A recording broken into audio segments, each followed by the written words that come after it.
আল্লাহ পাকের গজব একটার পর একটা আসতে আছে, দেখতে পারতেছেন না? সামনে যে বড় সড়ো কোনো বন্যা হয় কিনা আল্লাহ ভালো জানে। বলা হচ্ছে যে একটা জলোচ্ছ্বাসের ঝুঁকির মধ্যে আছে বিশ্বের বহু কান্ট্রি। জলোচ্ছ্বাস, বড় একটা জলোচ্ছ্বাসের হুমকির মধ্যে আছে। 20 ফুট থেকে 25 ফুট পানি উঠে যাবে, উঠে উপকূলবর্তী অঞ্চলগুলো ডুবিয়ে দিবে। অর্থনৈতিক অবস্থা ভালো না, আস্তে আস্তে বিশ্বের মধ্যে ভয়াবহ অর্থনৈতিক সংকট দেখা দিবে এবং এই সংকটটা ফেস করবে মূলত এই মধ্যবিত্ত শ্রেণী আর নিম্ন মধ্যবিত্ত শ্রেণী। খুব ধনী দেশের কোনো সমস্যা হবে না, যারা মিডল ক্লাস কান্ট্রি বা আরেকটু নিচু মানের কান্ট্রি অর্থনৈতিক দিক থেকে, এদের সামনে ভয়াবহ একটা অবস্থা ফেস করতে হবে। সময় যাইতে দেন, আস্তে আস্তে সব স্পষ্ট হয়ে যাবে, আপনারাই বুঝতে পারবেন। অলরেডি গরিব মানুষ হাহাকার করা শুরু করেছে, বড় লোকের তো কোনো সমস্যা নাই। গ্যাস, তেল, চাল, ডাল সবকিছুর দামও যদি বাড়ে, বড় লোকের কোনো সমস্যা আছে? আমার তো কোনো সমস্যা নাই, আমি তো খেতে পারতেছি, কোনো না কোনো ভাবে খেতে পারতেছি। কিন্তু যে কৃষক, মজুর, শ্রমিক, যারা গরিব মানুষ, এরা তো আমার মতো না। আমার জন্য 4 বার বিদ্যুতের দাম বাড়লে কোনো সমস্যা নাই। 1000, 1500, 2000, 3000 আপনি এফোর্ট দিতে পারছেন, আপনার তো সমস্যা নাই। কিন্তু যে ব্যক্তির মাসিক আয় 3000 টাকা, সে কি করবে? আল্লাহ পাকের গজব একটার পর একটা আসতে আছে, দেখতে পারতেছেন না? সামনে যে বড় সড়ো কোনো বন্যা হয় কিনা আল্লাহ ভালো জানে। বলা হচ্ছে যে একটা জলোচ্ছ্বাসের ঝুঁকির মধ্যে আছে বিশ্বের বহু কান্ট্রি জলোচ্ছ্বাস, বড় একটা জলোচ্ছ্বাসের হুমকির মধ্যে আছে। 20 ফুট থেকে 25 ফুট পানি উঠে যাবে, উঠে উপকূলবর্তী অঞ্চলগুলো ডুবিয়ে দিবে। এটা এখন গবেষকরাই বলছেন, বিজ্ঞানীরা। আর আমরা তো আগেই বলেছি, যখন একটা জনপদের মধ্যে শিরকের পাপ বেশি হয়, কোন পাপ? শিরকের পাপ। শিরক শুধুমাত্র ওই মূর্তি পূজা করাই শিরক নয়, আপনাদেরকে জানাই দিতে চাই, কবর পূজা করাও শিরক। কথা কি বুঝতে পারছেন? আমার কথা কিভাবে নিবেন জানি না, কিন্তু আমাকে তো বলতে হবে। শুধু মূর্তি পূজা করাই শিরক না, কবরে সেজদা করাও শিরক। তো যখন শিরকের সয়লাব হয় একটা এলাকার মধ্যে, একটা জাতির মধ্যে, তখন নূহ আলাইহিস সালামের কওমকে আল্লাহ পাক যেমন প্লাবন দিয়ে ভাসিয়ে দিয়েছিলেন, ওরকম বন্যা, জলোচ্ছ্বাস, প্লাবন দিয়ে ভাসিয়ে দিবেন। কারণ নোংরামি ধুইতে হলে অনেক পবিত্র পানির দরকার। শিরক হচ্ছে সবচেয়ে নোংরা জিনিস। আল্লাহর জমিনের সবচেয়ে নোংরা জিনিস কি? শিরক। এগুলো তো গেল ধর্মতাত্ত্বিক শিরক। এখন তো শিক্ষার মধ্যেও শিরকি আকীদা ঢুকিয়ে দেওয়া হচ্ছে। এবং এটা কোন আকীদা, এটা বলার তো আর প্রশ্ন আসে না, সবাই বোঝেন কোন আকীদা।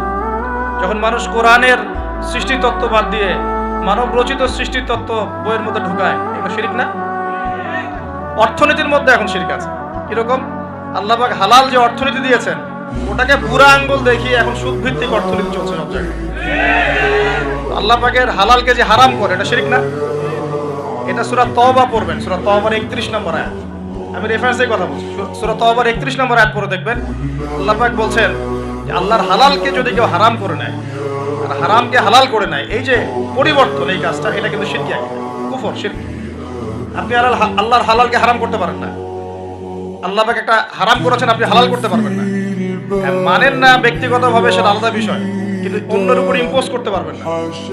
মনে করেন আল্লাহ পাক হালাল করেছেন পর্দা, আপনি পর্দা করেন না, বুঝলাম, এটা আপনার ব্যক্তি স্বাধীনতা, কিন্তু আপনি পর্দাকে ব্যঙ্গ করতে পারবেন না। ব্যঙ্গ করলে কুফরি হয়ে যাবে। কথা বুঝতে পারছি ভাই?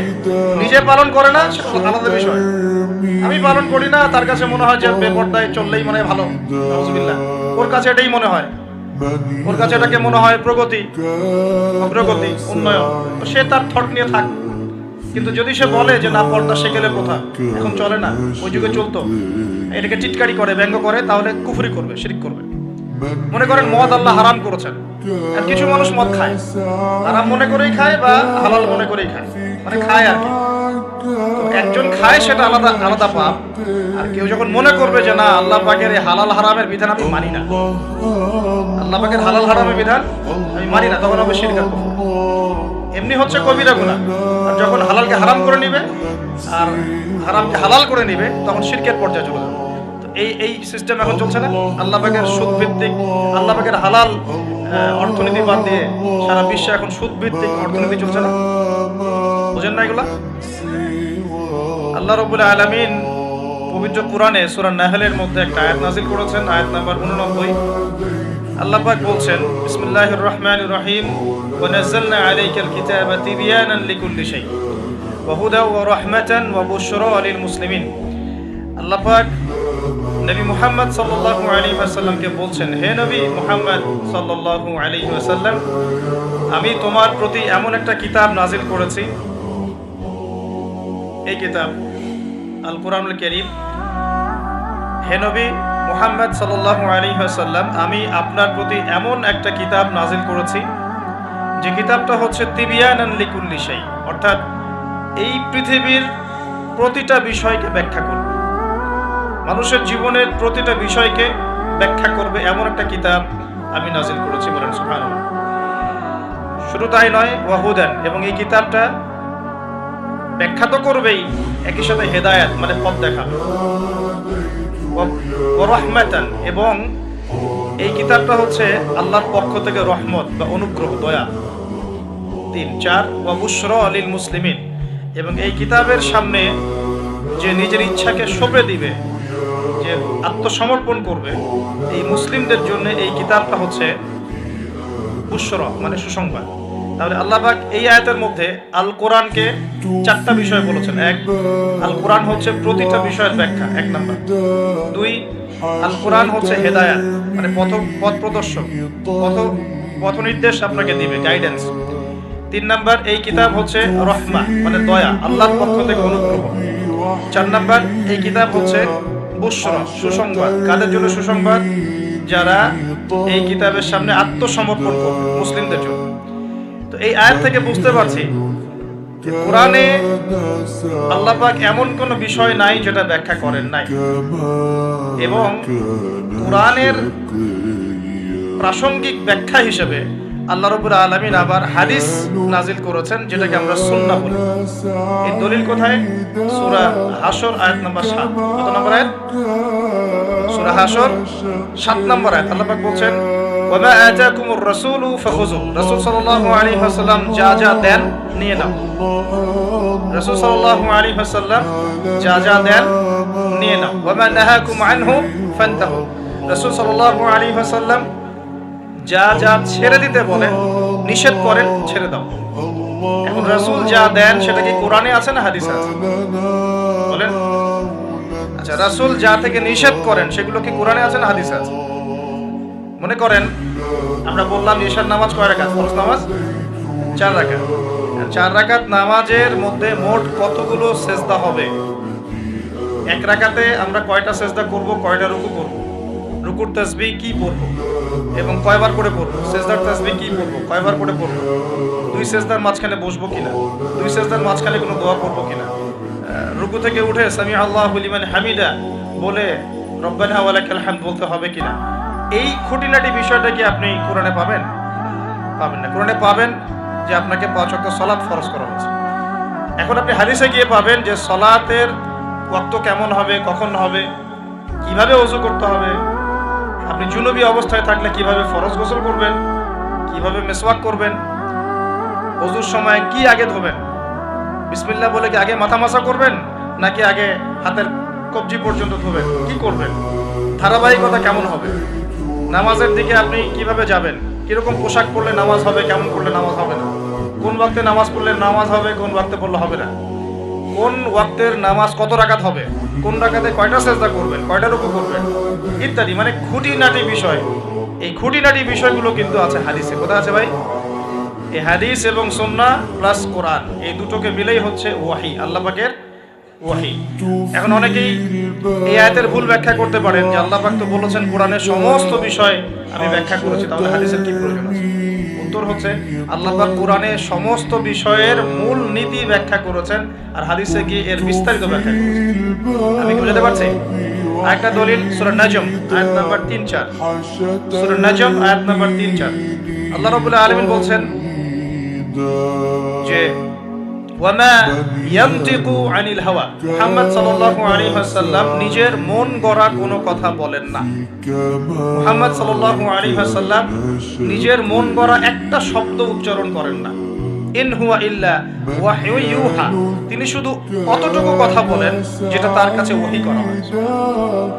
যখন থেকে নবী সাল্লাল্লাহু আলাইহি ওয়াসাল্লামের কাছে নবুয়ত এসেছে, এরপর থেকে একটা শব্দ নবী সাল্লাল্লাহু আলাইহি ওয়াসাল্লাম আল্লাহর হুকুম ছাড়া বলেন না। একদিন এক ব্যক্তি এসে জিজ্ঞাসা করছিল যে আল্লাহর কাছে সবচেয়ে নিকৃষ্ট জায়গা কোনটা, সবচেয়ে উৎকৃষ্ট জায়গা কোনটা। নবী সাল্লাল্লাহু আলাইহি ওয়াসাল্লাম চুপ করে থাকলেন অনেকক্ষণ। তিনি চুপ করে আছেন মানে তার কাছে ওহী নাযিল হচ্ছে। কি নাযিল হচ্ছে? ওহী। কিছু কিছু সাহাবী বলতেন, যেমন একজন সাহাবীর নাম হচ্ছে যায়েদ ইবনে হারেসা। তিনি একদিন বলেছিলেন, একদিন নবী সাল্লাল্লাহু আলাইহি ওয়াসাল্লাম আমার পাশে বসেছিলেন, তার উরু, তার পায়ের এই অংশটা আমার পায়ের উপরে ছিল। হয় না অনেক সময় আমরা বসি না একসাথে মসজিদের মধ্যে, তো এইরকম একটা অবস্থায় আল্লাহর রাসূলের উপর ওহী চলে আসছে। তো সাহাবী বলছেন, ওই সময় আমার কাছে মনে হচ্ছিল যে আমার পাটা মনে হয় ভেঙে গুঁড়া হয়ে যাবে। কথা বুঝতে পারছেন না? ওহীর যে একটা ভার, ওহী আসছে, তিনি বুঝতে পারছেন যে তার ফিজিক্যালি তার মধ্যে অন্যরকম একটা স্ট্রেংথ চলে আসছে। আয়েশা রাদিয়াল্লাহু আনহা তিনি বলেছিলেন যে নবী সাল্লাল্লাহু আলাইহি ওয়াসাল্লামকে আমি দেখেছি প্রচন্ড ঠান্ডার সময় তার কাছে ওহী আসছে, কোরআনের হাদিসের ওহী আসছে, এবং প্রচন্ড ঠান্ডার মধ্যে তিনি দরদর করে ঘামা শুরু করেছেন। তো ওহী আসলে বোঝা যেত কিছু একটা হচ্ছে। তো নবী সাল্লাল্লাহু আলাইহি ওয়াসাল্লাম নবী হওয়ার পরে একটা শব্দ আল্লাহর ওহী ছাড়া কাউকে বলেন না। এটা হচ্ছে ইসলামের একটা প্রামাণ্যতা, মানে ইসলাম যে এতই নিখুঁত, এতই নিপুণ, এখানে যাররা পরিমাণ বাতিল ঢোকার কোনো সুযোগ নাই। তো এই ব্যক্তি জিজ্ঞাসা করছিলেন আল্লাহর কাছে সবচেয়ে উৎকৃষ্ট জায়গা কোনটা, নিকৃষ্ট জায়গা কোনটা। নবীজি উত্তর দিচ্ছেন না, চুপ করে আছেন। তার মানে ওহী নাযিল হচ্ছে। বেশ কিছুক্ষণ পর তিনি বললেন, শোনো, ওই ব্যক্তি কোথায় যে প্রশ্ন করেছিল? বলা হলো, ওই যে, ডেকে নিয়ে আসো। তাকে কাছে ডেকে বলা হচ্ছে, শোনো, আল্লাহর কাছে সবচেয়ে উৎকৃষ্ট জায়গা হচ্ছে মসজিদ। কোন জায়গা ভাই? মসজিদ। আর আল্লাহর কাছে সবচেয়ে নিকৃষ্ট জায়গা হচ্ছে বাজার। কোন জায়গা? বাজার। যেটা আমাদের এখন বেশি বেশি বাজার, ঘন ঘন বাজার। শেষ জামানায় বাজার ঘন ঘন হবে, কিয়ামতের আলামত। বাজার ঘাট হবে তো ঘন ঘন, বাসা থেকে বের হলেই বাজার। এটা হয় না এখন? এত কিছু চোখে দেখার পরেও মানুষকে বোঝাতে হয় যে হাতে সময় কম। আল্লাহ পাকের গজব একটার পর একটা আসতে আছে, দেখতে পারতেছেন না? সামনে যে বড় সড়ো কোনো বন্যা হয় কিনা আল্লাহ ভালো জানে। বলা হচ্ছে যে একটা জলোচ্ছ্বাসের মানে ঝুঁকির মধ্যে আছে বিশ্বের বহু কান্ট্রি। বিশ্বের বহু কান্ট্রি জলোচ্ছ্বাস, বড় একটা জলোচ্ছ্বাসের হুমকির মধ্যে আছে।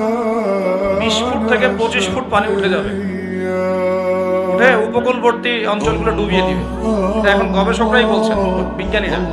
আর আমরা তো আগেই বলেছি, যখন একটা জনপদের মধ্যে শিরকের পাপ বেশি হয়, কোন পাপ? শিরকের পাপ। শিরক শুধুমাত্র ওই মূর্তি পূজা করাই শিরক নয়, আপনাদেরকে জানাই দিতে চাই, কবর পূজা করাও শিরক। কথা কি বুঝতে পারছেন? আমার কথা কিভাবে নিবেন জানি না, কিন্তু আমাকে তো বলতে হবে। শুধু মূর্তি পূজা করাই শিরক না, কবরে সেজদা করাও শিরক। যখন শিরকের সয়লাব হয় একটা এলাকার মধ্যে, একটা জাতির মধ্যে, তখন নূহ আলাইহিস সালামের কওমকে আল্লাহ পাক যেমন প্লাবন দিয়ে ভাসিয়ে দিয়েছিলেন, ওরকম বন্যা, জলোচ্ছ্বাস, প্লাবন দিয়ে ভাসিয়ে দিবেন আল্লাহ। কারণ নোংরামি ধুইতে হলে অনেক পবিত্র পানির দরকার। শিরক হচ্ছে সবচেয়ে নোংরা জিনিস। আল্লাহর জমিনের সবচেয়ে নোংরা জিনিস কি? শিরক। এগুলো তো গেল ধর্মতাত্ত্বিক শিরক। এখন তো শিক্ষার মধ্যেও শিরক, শিক্ষার মধ্যেও শিরকি আকীদা ঢুকিয়ে দেওয়া হচ্ছে। এবং এটা কোন আকীদা, এটা বলার তো আর প্রশ্ন আসে না, সবাই বোঝেন কোন আকীদা। যখন মানুষ কোরআনের সৃষ্টি তত্ত্ব বাদ দিয়ে মানব রচিত সৃষ্টি তত্ত্ব বইয়ের মধ্যে ঢুকায়, এগুলো শিরক না? অর্থনীতির মধ্যে এখন শিরক আছে। কিরকম? আল্লাহ পাক হালাল যে অর্থনীতি দিয়েছেন, ওটাকে বুড়া আঙ্গুল দেখিয়ে এখন সুদ ভিত্তিক অর্থনীতি চলছে সব জায়গায়। আল্লাহ পাকের হালালকে যে হারাম করে, এটা শিরক না? এটা সূরা তওবা পড়বেন, সূরা তওবার 31 নম্বর আয়াত। আমি রেফারেন্সের কথা বলছি, সূরা তওবার 31 নম্বর আয়াত পড়ে দেখবেন। আল্লাহ পাক বলছেন যে আল্লাহর হালালকে যদি কেউ হারাম করে নেয় আর হারামকে হালাল করে নেয়, এই যে পরিবর্তন, এই কাজটা, এটা কিন্তু শিরকি আকীদা, কুফর, শিরক। আপনি আল্লাহর হালালকে হারাম করতে পারেন না, আল্লাহ পাক একটা হারাম করেছেন, আপনি হালাল করতে পারবেন না। মানেন না ব্যক্তিগতভাবে সেটা আলাদা বিষয়, কিন্তু অন্যের উপর ইম্পোজ করতে পারবেন না। মনে করেন আল্লাহ পাক হালাল করেছেন পর্দা, আপনি পর্দা করেন না বুঝলাম, এটা আপনার ব্যক্তি স্বাধীনতা, কিন্তু আপনি পর্দাকে ব্যঙ্গ করতে পারবেন না। ব্যঙ্গ করলে কুফরি হয়ে যাবে। কথা বোঝাতে পারছি ভাই? নিজে পালন করে না সেটা আলাদা বিষয়, আমি পালন করি না, তার কাছে মনে হয় যে বেপর্দায় চললেই মানে ভালো, নাউজুবিল্লাহ, ওর কাছে এটাই মনে হয়, ওর কাছে এটাকে মনে হয় প্রগতি, অগ্রগতি, উন্নয়ন, তো সে তার থট নিয়ে থাক। কিন্তু যদি সে বলে যে না পর্দা সেকেলে প্রথা, এখন চলে না, ওই যুগে চলতো, এটাকে টিটকারি করে ব্যঙ্গ করে, তাহলে কুফরি করবে, শিরক করবে। মনে করেন মদ আল্লাহ হারাম করেছেন, আর কিছু মানুষ মদ খায়, হারাম মনে করেই খায় বা হালাল মনে করেই খায়, মানে খায় আর কি। তো একজন খায় সেটা আলাদা আলাদা পাপ, আর কেউ যখন মনে করবে যে না আল্লাহ পাকের এই হালাল হারামের বিধান আমি মানি না, আল্লাহ পাকের হালাল হারামের বিধান আমি মানি না, তখন হবে শিরক।